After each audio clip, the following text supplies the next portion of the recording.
written by Aunt Custers, illustrated by Michelle Dorenkamp. Sarah turned 11 yesterday, which made it a very special day.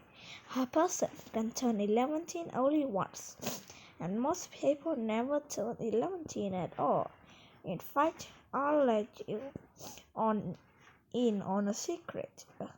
Sarah is the only person who has ever turned 11 ever. Not a single other living soul has done it. Not a single other dead soul has done it either. You're probably wondering how Sarah accomplished this extraordinary feat. This, of course, that is the story. Is that the story?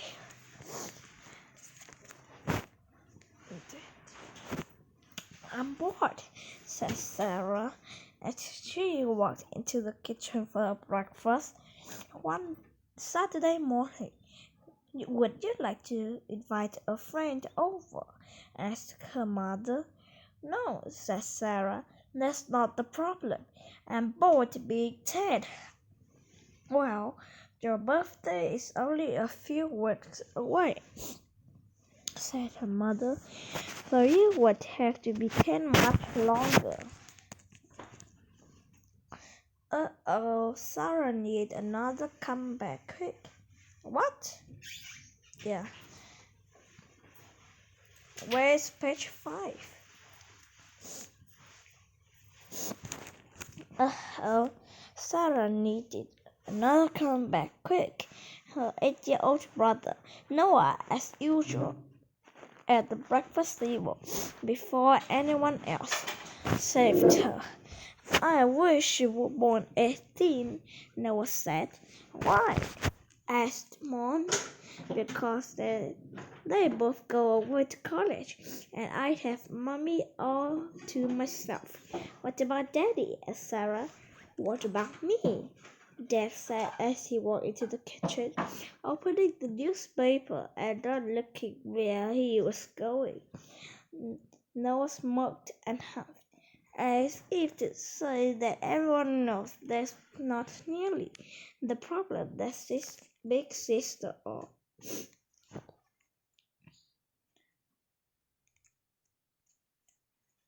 Sarah's bored being 10, Mom said to Dad. He looked up and noticed everyone looking at him. Well, her birthday is only a few weeks away, he said brightly, as if he sure he had this one figured out. She would have to be 10 much longer, he concluded. We've been through that. Sarah at least says it isn't. Oh, Dad said. So what's wrong with being 11? It's too far away from 18, said Noah. So what's the big rush to be 18? Asked Dad, clearly confused. Oh, never mind, Sarah said, getting up from the table. Aren't you going to eat your breakfast? Mom said. I'm not hungry, Sarah said. Right, piped in Kate, her voice beeping with accent. Sonson. She's too busy being bored to be hungry. Kate, you're being mean, said Sarah, sobbing out of the kitchen. As she left, she heard her father say, for the millionth time, Kate is nice to Sarah. Sarah went to her room. She needed some silence, some time to think. She had to admit that anything with Teen sounded better than anything didn't. 11 isn't bad really. At least it has more than one syllable. But then Sarah realized she would have to spend the whole year being 12, and 12 sounds just awful. Nothing very exciting could happen to someone called 12. She supposed she needed to be a teenager, but that was too far away to even think about it. It was undeniable. No doubt about that. Whenever Sarah had a demand, her father would tell her to wait the facts. She was never sure whether he was kidding or thought the album really could solve by putting facts on some kind of skill. Anyway, she never weighed the facts, but then she never solved any dramas either. Maybe there was something to that advice.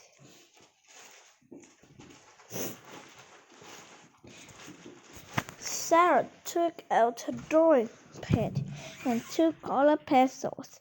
She decided a table would be her skill to weigh the facts. The first column was labeled being a teenager, and it was in lavender because it would be wonderful to be a teenager. The second column labeled being 11 and was royal blue because the color of full possibilities. The whole rest of the page was blank. Sarah started think about teenagers, 11 years old, so she could devise what? Wait. She wanted to list all the good things. She could even compare the good things about each age and see which was better. The first thing she put in the teenager column was, I can go to the mall by myself. That was a good one. Because Sarah definitely could not go to the mall by herself. She counted mac and cheese, and finally the table looked like this.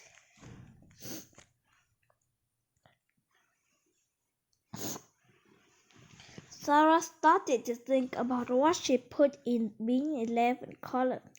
Now that she was turning 11, she would have more responsibility for herself and others. She and Ilaka, her best friend, would be able to jog down to the park to play soccer. They could go anytime they wanted as long as it was before the dark, and they told her the parents where they're going. Sarah was one of the fastest kids in the class and great at steady long jump. The park was more fun than the mall, but she had been dying to go to the mall by herself. It was definitely exciting to be going to the mall with your parents or big sister. The few sometimes kids had taken Sarah to the mall. She had made Sarah feel as had a big dreams about walking into the store as cool teenagers. She would choose how long she stayed at each store, which store go to next, or to stay another 10 minutes just looking at the kittens. As Sarah looked down to her table's column, she began to realize something.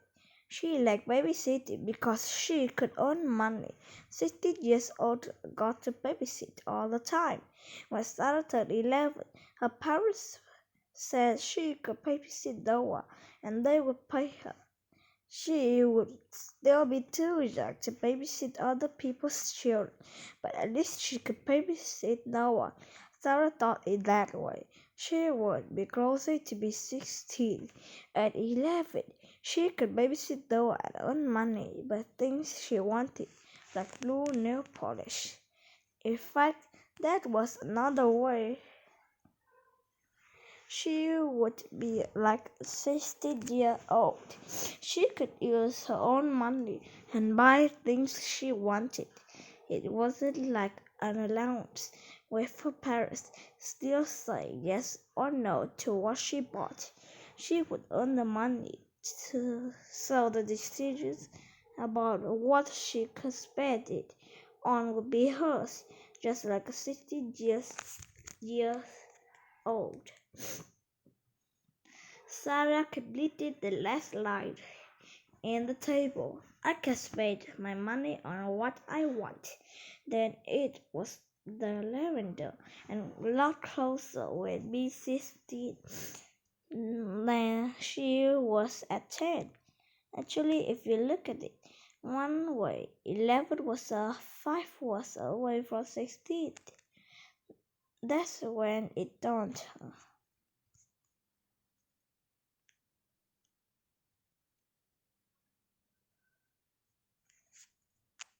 11.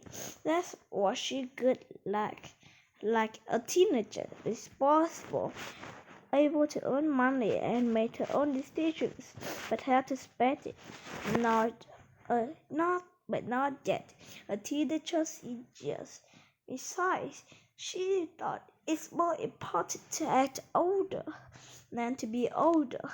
Her dad was right. When you have a dilemma, you only have to do it with the facts. Sarah knew people might ask her what she meant when she told them she's 11, but that was no problem. She would tell you, oh, someday you find out when you're 11. But of course they wouldn't, because no one has ever been 11 before, and probably no one would ever be again.